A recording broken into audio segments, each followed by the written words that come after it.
Hello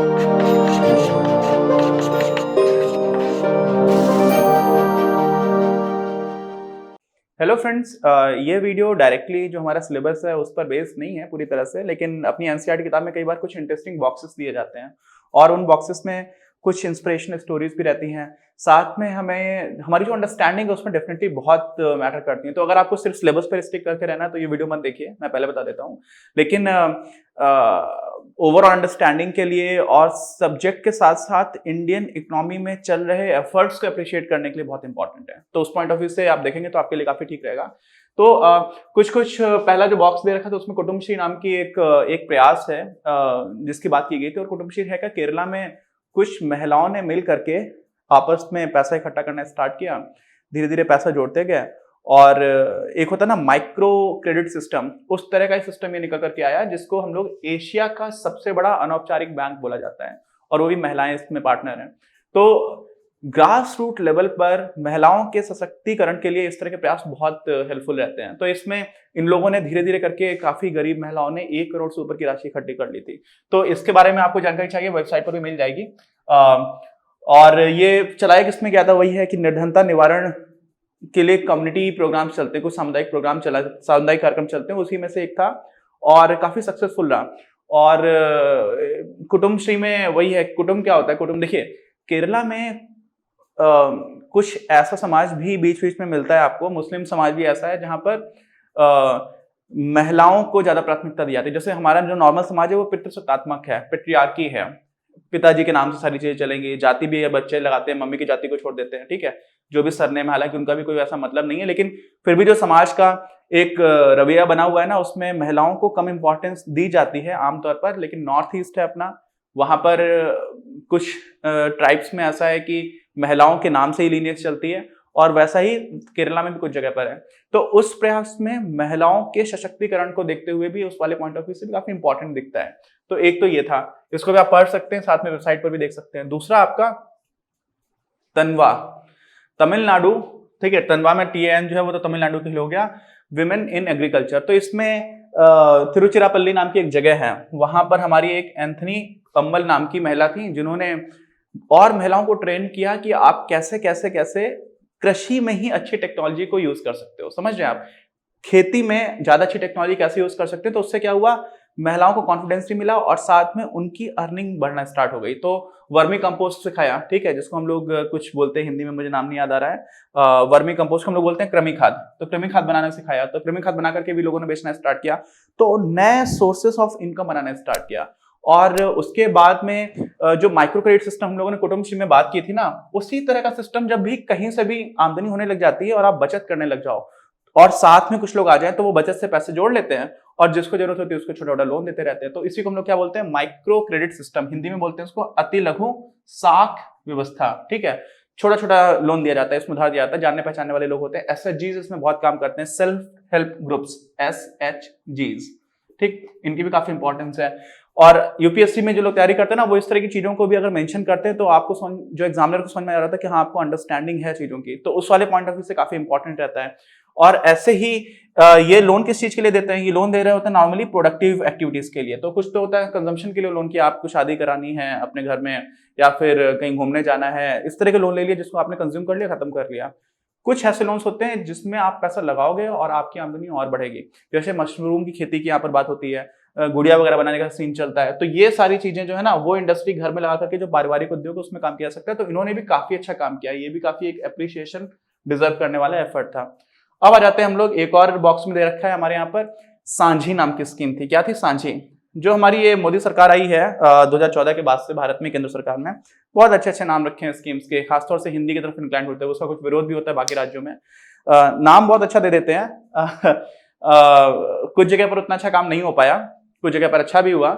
जैसे, और हमेशा ऐसा होता है, देखिए कोई भी सरकारें काम करती है अच्छे उद्देश्य से कर रही होती है। हमारे यहाँ पर इकोनॉमिक पॉलिसीज चाहे यूपीए सरकार रही हो चाहे एनडीए रही हो, बहुत ज्यादा बदली नहीं है। कई बार उन्हीं योजनाओं के नाम बदल जाते हैं, इंदिरा आवास योजना है, फिर प्रधानमंत्री आवास योजना हो गया, नॉट नेसेसरी, कुछ नए चीजें भी जुड़ रही होती हैं, लेकिन उसके बाद भी जो ओवरऑल रास्ता है जाने का वो नहीं बदल रहा होता, और उसमें काफी अच्छी चीज भी है क्योंकि एक कंटिन्यूटी रहती है। तो यहाँ पर सांझी में करने की जो कोशिश की गई थी वो काफी हद तक लीग से हट करके चीज थी। कैसे थी, बोला गया कि सांसद हैं देश में कितने हैं, तो करीब समझ लीजिए आप 550 के आसपास, ऐसे मोटा मोटा समझ लो 550 के आसपास लोकसभा में और 250 के आसपास आप राज्यसभा में मान लो, दोनों को मिला देंगे तो कितना हो जाएगा, 800 हो जाएगा। तो ये बोला गया 2014 अक्टूबर में कि सांसद लोग, जो भी सांसद हैं, वो अपने अपने क्षेत्र में एक एक गांव को गोद लेंगे। क्या करेंगे, एक एक गांव को गोद लेंगे। अच्छा, तो 800 लोग, अगर 800 लोग गोद ले लेंगे तो कितने हो जाएंगे, 800 गांव हो जाएंगे। और एक एक गांव को गोद लेकर के 2016 तक आदर्श ग्राम बना देंगे। क्या कर देंगे, एक मॉडल विलेज बना देंगे, बाकी गांव को देख करके समझ में आए कि अच्छा ये तो बड़ा अच्छा गांव है। और साथ में 2019 तक 2 और गांव ले लेंगे। कितने ले लेंगे, 2 और। तो लगभग देश में 2500 ऐसे गांव हैं जो मॉडल विलेजेस बनकर के तैयार हो जाएंगे। कब तक, 2019 तक। आज क्या चल रहा है, सितंबर 2020 में वीडियो रिकॉर्ड हो रही है। ऐसा नहीं हो पाया, ठीक, हो नहीं पाया ऐसा। बहुत सारे सांसदों ने इंटरेस्ट नहीं दिखाया जो अपोजिशन पार्टी के थे। तो कई लोगों ने बोला कि तो अपोजिशन पार्टी के, इसलिए सरकार की स्कीम को सक्सेसफुल नहीं होना देना चाहते। लेकिन सरकार ही जिस पार्टी की, उस पार्टी के बहुत सारे सांसदों को क्या कहना था। तो इसमें एक तो ये नियम था कि जो सांसद है वो अपने खुद के गांव को नहीं ले सकता है, अपने पति या अपनी पत्नी का जो गांव है उसको नहीं ले सकता। अच्छा, तो कौन से गांव लेगा। अब समस्या ये आती है कि एक सांसद के क्षेत्र में बहुत सारे गांव पड़ते हैं, ठीक है। अगर मैदानी क्षेत्र में तो 3000 से 5000 की जनसंख्या हो सकती है, हिली रीजन्स में तो 1000 से 3000 की जनसंख्या वाले गांवों को लो। अब इसमें समस्या क्या क्या थी, पहली समस्या तो ये थी, मान लीजिए मैं सांसद हूं, मेरे एक क्षेत्र में हजारों गांव आते हैं, ठीक है, हजारों गांव है, मैं कौन सा गांव चुनूं भाई। जिस गांव को चुनूंगा बाकी सारे गांव के लोग नाराज हो जाएंगे कि आपने इसको क्यों चुना। तो मुझे तो वोट बैंक का खतरा भी है, मुझे लगेगा कि अरे बाकी लोग नाराज हो जाएंगे, मुझे वोट नहीं करेंगे कि आपने इस गांव को क्यों चुन लिया, पहली चीज। तो इस वजह से बहुत सारे लोगों ने किसी को चुना ही नहीं, बहुत सारे सांसदों ने बिल्कुल बहुत ही इंटरेस्ट नहीं दिखाया। और वो यही होता है कि प्रैक्टिकल कॉन्सिक्वेंसेस कई बार नहीं सोचाते हैं स्कीम्स में, तो इस तरह की समस्याएं हो जाती हैं। दूसरी चीज, कोई फंड नहीं, जो ऑलरेडी एग्जिस्टिंग फंड्स हैं उन्हीं को जो रूरल डेवलपमेंट मिनिस्ट्री उससे मिलता है, ग्राम पंचायत का अपना फंड होता है, उसके बाद अलग अलग तरह की मनरेगा ऐसी स्कीम से भी फंड्स आ जाते हैं। तो आप उन्हीं सारे स्कीम्स को देखो और उसके बाद काम करने की कोशिश करो। तो जब फंड्स एक्स्ट्रा नहीं है तो वो भी एक बहुत बड़ा इशू था। तो ये 2 चीजें थी जो इसमें नकारात्मक थी। अच्छी चीज क्या थी, अच्छी चीज ये थी कि अभी तक ऐसा माना जाता था कि जो भी डेवलपमेंट है वो सरकार कर पाएगी। यहां पर सरकार में एक तो उस सांसद को जो अपने क्षेत्र को ज्यादा अच्छी तरह से जानता है उसको ज्यादा जिम्मेदारी दी गई, और उसमें भी पहला जो काम था वो ये था कि एक डेवलपमेंट प्लान बनेगा और उस प्लान के बाद कम्युनिटी का पार्टिसिपेशन बहुत इंपॉर्टेंट रहेगा। गांव के लोग आकर के ही बात करेंगे, गांव के लोगों के। और अगर मान लीजिए किसी भी जगह पर ऐसा होता है कि सांसद जाता है, खुद डे टू डे लाइफ में पार्टिसिपेट करता है और गांव के लोग ये समझते हैं कि ये काम जरूरी है, तो काफी अच्छा डेवलपमेंट हो सकता है। तो उस आइडिया के पॉइंट ऑफ व्यू से नई पहल जैसा था, लेकिन प्रैक्टिकल रीजंस की वजह से उतना सक्सेसफुल नहीं हो पाया। तो ये 3 बॉक्सेस से 2 और बॉक्सेस उनको भी डिस्कस कर लेते हैं। अगले जो 2 बॉक्सेस हैं हमारे इसी चैप्टर में, उसमें ऑर्गेनिक फूड की बात की गई है और एक बार ऑर्गेनिक मेथड की बात की गई है। जैविक होता क्या है, पहले तो ये समझ लीजिए। ऑर्गेनिक फूड क्या होता है कि एक था कि हमारे यहाँ पर बहुत पहले कोई इंसेक्टिसाइड्स नहीं होते थे, कीटनाशकों का प्रयोग नहीं किया जाता था, पेस्टिसाइड्स का प्रयोग नहीं किया जाता था, जो आर्टिफिशियल केमिकल्स उनका प्रयोग नहीं किया जाता था। तो ये सारी चीजें डालने से क्या हो जाता है कि आप जो खाना होता है उसमें भी जहर होता है। देखिए, कीड़ों को मारने में भी आप जहर डाल रहे होते हो, तो वो कुछ जगह पर तो इतना ज्यादा हो जाता है कि हमारे जो हम भोजन कर रहे होते हैं उसमें समस्या आने लग जाती है।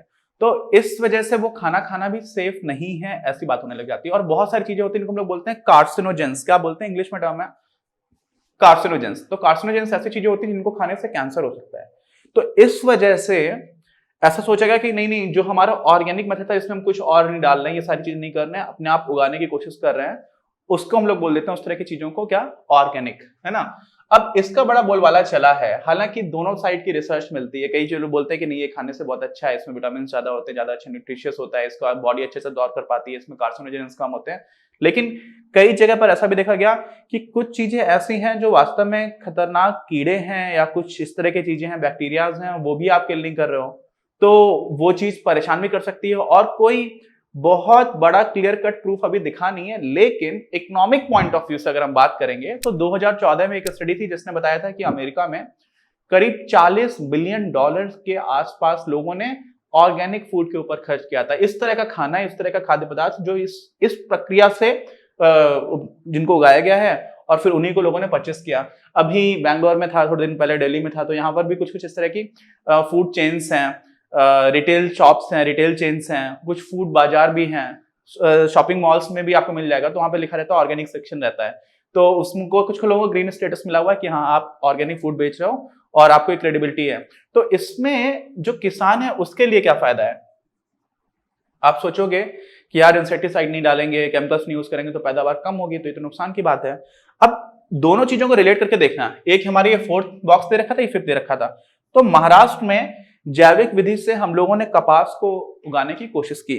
तो कई बार ऐसा होता है ना लाइफ में कि लोग हंसते हैं, आप कुछ काम करना चाहोगे आपके ऊपर हंसेंगे, मतलब उनको इतना ज्यादा हास्यास्पद आइडिया लगता है कि जो आप कह रहे हो वो तो हो ही नहीं सकता। तो किशन मेहता जी थे जिन्होंने प्रकृति नाम का, हमारा जो गुजरात है और महाराष्ट्र है वहां पर प्रकृति बोलते हैं, क्रू हो जाता है। तो प्रकृति, जैसे हम लोग क्री बोला करते हैं, कृष्णा वहां पे कृष्णा बोलते हैं, ठीक है। तो ऐसे ही जब मराठी में बोलते हैं तो प्रकृति कहते हैं उसको, लेकिन हम लोग हिंदी में पढ़ रहे हैं तो उसको प्रकृति नाम का उनका एनजीओ था। और वो एनजीओ में उन्होंने जाकर के एक बार ऐसा बोला कि कपास की जो खेती है, रुई होती है जो, उसको भी हम लोग बिना जैविक, पूरी तरह से जैविक तरह से कर सकते हैं, उसमें भी हमें केमिकल्स वगैरह डालने की जरूरत नहीं है। और कपास एक ऐसी फसल है जिसमें बहुत ही ज्यादा रासायनिक कीटनाशकों पर डिपेंड करती है, केमिकल पेस्टिसाइड्स पर बहुत ही ज्यादा डिपेंड करती है। और ऐसी फसल के बारे में भी जब उन्होंने बोला 1995 में, अभी की बात नहीं है, बहुत पहले बोला था, तो उस टाइम पर जो हमारा सेंट्रल रिसर्च इंस्टीट्यूट है एक कॉटन रिसर्च के लिए, central institute for cotton research, sorry, ठीक, central institute for cotton research, इसके डायरेक्टर साहब थे, वो हंस पड़े। उन्होंने बोला कि इसका मतलब आप ये चाहते हो कि पूरा भारत जो है वो नंगा रहे, है ना, क्योंकि अगर आप कपास की खेती भी केमिकल पेस्टिसाइड्स नहीं डालोगे तो खेती हो ही नहीं पाएगी, इतना कपास ही नहीं बन पाएगा कि लोगों के कपड़े बन पाए। भाई जितने भी सूती कपड़े होते हैं उससे बनते हैं हम लोगों के। और जब उन्होंने इस तरह की बात की तो मतलब सोचिए, इसके डायरेक्टर थे, एक बहुत अच्छा इंस्टीट्यूट जो रिसर्च कर रहा है, उसके डायरेक्टर को भी ये आइडिया इतना हास्यास्पद लगा, तो वो जो इंसान था किशन मेहता जी, उनको कैसा लगा होगा। लेकिन जब आपको क्लैरिटी होती है, आपको, इसीलिए देखिए पढ़ाई लिखाई ये सारी चीजें मैटर करती हैं, लेकिन उससे ज्यादा बड़ी चीजें क्या होती है कि आपको खुद को लेकर के दृढ़ विश्वास कैसा है, साथ में आपकी खुद की अंडरस्टैंडिंग कैसी है। कोई भी डिग्री आपको रियल नॉलेज दे ऐसा कोई जरूरी नहीं है। तो यहाँ पर उन्होंने क्या किया, वो अपना प्रयास करते रहे और आज हम लोग देख पाते हैं, हालांकि बहुत बड़े लेवल पर अभी में नहीं होता है, तो ऐसा नहीं बोलेंगे कि जो वो बोल रहे थे वो पूरे ही सारे किसानों के लिए हम सही मान सकते हैं, लेकिन फिर भी करीब 130 किसान ऐसे हैं, उनकी 1200 हेक्टेयर जमीन पर अंतरराष्ट्रीय जैविक कृषि आंदोलन संघ अभी एक ऐसा आंदोलन चला रहे हैं कि सारी चीजें जैविक प्रक्रिया से की जानी चाहिए। तो उस संघ के मानकों के अनुरूप ही उस पर खेती होती है कपास की, जो हो पा रही है, नहीं तो ऐसा सोचा जाता कि हो ही नहीं सकता। और फिर वो खेती का परिणाम कैसे निकला, जो कपास हो रही है उसकी क्वांटिटी कैसी है, उसकी क्वालिटी कैसी है। तो जर्मनी द्वारा एक एक्रेडिटेड, मतलब मान्यता प्राप्त एक संस्था है एग्रेको, उन्होंने देखा और उन्होंने बताया कि इनकी क्वालिटी बहुत अच्छी है और उसको काफी अच्छे से प्रमाणित किया। तो ऐसी चीजें भी हो सकती हैं। अब मैं बोल रहा था, मैं क्या बता रहा था कि किसानों के लिए क्या फायदा, हम लोग तो इकोनॉमिक पॉइंट ऑफ व्यू से पढ़ रहे हैं, इकोनॉमिक्स में पढ़ रहे हैं, है ना, हमारा कोई एग्रीकल्चर तो सब्जेक्ट है नहीं। तो हुआ ये कि जो किशन मेहता जी है ना, उनका ये कहना है कि भारत में करीब करीब 80%, लगभग 78% किसान है वो सीमांत किसान है, ठीक है। बहुत सीमांत किसको बोल सकते हैं यहाँ पर, इनकी डेफिनेशन के हिसाब से 0.8 हेक्टेयर से भी कम जमीन है उनके पास। ऐसे लोग बहुत छोटी छोटी जमीन का टुकड़े पे काम कर रहे हैं बेचारे। अब ऐसे किसान ये सब खरीदते हैं, पेस्टिसाइड्स खरीदते हैं, जमीन खराब हो रही होती है उससे, फिर जमीन ठीक कराने के लिए फर्टिलाइजर्स खरीदो, आप खाद लेकर के आओ, फिर वो भी खाद सही तरह से डालो, है ना। अभी तो यूरिया सब्सिडाइज रहती है, सब यूरिया डाल देते हैं। तो उनका ये कहना है कि इस सब पचड़े में पड़ना ही नहीं चाहिए जो छोटा किसान है। तो भारत के ज्यादातर किसान, जो बड़े किसान है वो कर सकते हैं, लेकिन ज्यादातर छोटे किसानों को इस सब पचड़े में ना पड़ो, आप सीधा सीधा करो, आप कुछ मत डालो, पैदावार थोड़ी कम होगी, लेकिन उस कम पैदावार पे आपको फायदा यह है कि उसकी कीमत 10% से 100% तक ज्यादा रहती है। और मैं बताऊं ना, मेरा तो खुद का पर्सनल एक्सपीरियंस भी है, 2 गुने से भी ज्यादा हो जाती है। 100% से अधिक का मतलब क्या हुआ कि दुगने से ज्यादा हो जाए। कोई चीज 10 रुपए की है, अगर आप 20 रुपए की बेच रहे हो तो 100% ज्यादा पे बेच रहे हो, क्योंकि 10 का 100% 10 हो गया, तो 10 में 10 जोड़ दिया, इसका मतलब 20 रुपए हो गया। तो 100% से भी ज्यादा, यानी कि कोई चीज बाकी 10 रुपए के मिल रहा है कहीं पर, तो आप 20 से भी ऊपर में बेच सकते हो। और 10% तो खैर बहुत कम अमाउंट है, दुगने और उससे ऊपर भी बिक जाती है। तो आपकी पैदावार भले ही कम हो, लेकिन उसको मार्केट ज्यादा अप्रिशिएट कर रहा है। लेकिन वो कौन सा मार्केट होता है, जो हाई एंड मार्केट है, जहां पर ज्यादा पैसे वाले लोग रह रहे हैं, उस तरह क्या, तो वहां पर हमें उन रिटेल चेन्स तक पहुंचाने की कोशिश करनी चाहिए। तो इनका ये कहना है कि पैदावार भले ही कम हो। दूसरी क्या बात है, पैदावार कम हो रही है, लागत भी तो कम आ रही है, आपको कहीं से लोन नहीं लेना पड़ रहा है। अभी तो क्या होता है, आप लोन के चक्कर में इंडेटनेस में फंस जाते हो। तो इस तरह की इनकी बातें थी, और हम लोगों ने देखा भी कि ये प्रयास भी किया जा सकता है, बाकी बहुत सारी जगह पर चल रही है सारी कोशिश।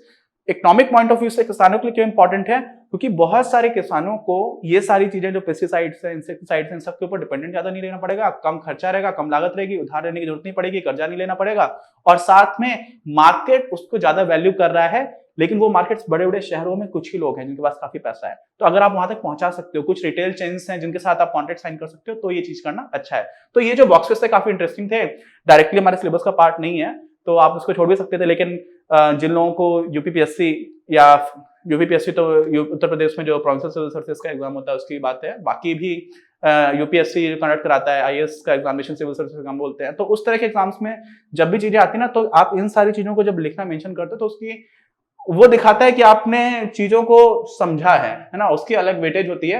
और उस एग्जाम को भी छोड़ दे यार, आपको रियल लाइफ में जो आपका पर्सपेक्टिव बनता है ना, वो काफी अच्छा हो जाता है, इसलिए इन सारी चीजों को छोड़ना नहीं चाहिए, मेरा ऐसा सजेशन रहता है। खैर एनीवेज, अपना जो चैप्टर है उसके तो बाकी वीडियोस हम लोग कर ही चुके हैं, तो मिलते हैं अगले वीडियो में। कोई डाउट हो तो प्लीज कमेंट बॉक्स में लिखकर बताइए, और चैनल सब्सक्राइब नहीं किया तो प्लीज सब्सक्राइब द चैनल। आप सारे लोगों के लिए हम लोग मेहनत कर रहे हैं, आपके सपोर्ट के लिए बहुत जरूरत है, और शेयर करिए अपने दोस्तों के साथ, लाइक करिए। मिलते हैं। इस वीडियो के प्रायोजक हैं आप, और अगर आप ऐसे ही और वीडियोस बनाने में हमारी मदद करना चाहते हैं तो पैट्रियन पर जाकर या फिर स्क्रीन पर दिए गए QR कोड को स्कैन कर अपना योगदान जरूर दें।